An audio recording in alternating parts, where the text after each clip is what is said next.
গণভোট নিয়ে কিছু গুরুত্বপূর্ণ কথা বলছেন, কথাগুলো মনোযোগ দিয়ে শুনতে থাকেন, দেখেন ভিডিওটি। এই গণভোটে হ্যাঁ বা না ভোট দিতে হবে। হ্যাঁ ভোট দিলে কি কি পাবেন?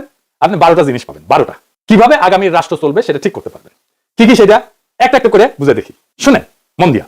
আপনি কি এমন একটা বাংলাদেশ চান যেখানে তত্ত্বাবধায়ক সরকার, নির্বাচন কমিশন, সরকারি কর্ম কমিশন মানে যেটাকে পিএসসি বলা হয়, এটা গঠনে সরকারি দল এবং বিরোধী দল একত্রে কাজ করবে? সুন্দর কথা না? 2 নাম্বার, সরকারি দল ইচ্ছা মতো সংবিধান সংশোধন করতে পারবে না। সুন্দর না কথাটা?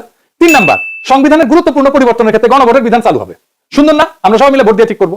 4 নাম্বার, বিরোধী দল থেকে ডেপুটি স্পিকার এবং গুরুত্বপূর্ণ সংসদীয় কমিটি সমূহের সভাপতি নির্বাচিত হবেন বিরোধী দল থেকে। সুন্দর না?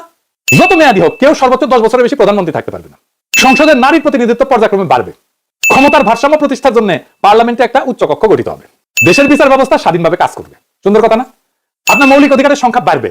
কি রকম একটা মৌলিক অধিকার হইতেছে ইন্টারনেট সেবা কখনো বন্ধ করা যাবে না, এটাকে মৌলিক অধিকার হিসেবে ঘোষণা দিবে। তার হাসিনা এটা বন্ধ করে দিয়েছিল। দণ্ডপ্রাপ্ত অপরাধীকে রাষ্ট্রপতি ইচ্ছা মতো ক্ষমা করতে পারবে না। ফাঁসি দিলেও তো ক্ষমা করে দেয়, জেল দিলেও ক্ষমা করে দেয়। রাষ্ট্রপতি এবং প্রধানমন্ত্রী ক্ষমতার মধ্যে ভারসাম্য থাকবে। রাষ্ট্রভাষা বাংলার মর্যাদার পাশাপাশি অন্যান্য জাতিগোষ্ঠীর ভাষাও সাংবিধানিকভাবে স্বীকৃত হবে। সব সুন্দর কথা না? 12টা কথা। হ্যাঁ ভোট দিলে সবগুলো পাবেন, এই যতগুলো আছে সবগুলো। না ভোট দিলে কিছুই পাবেন। কিন্তু বিএনপি কি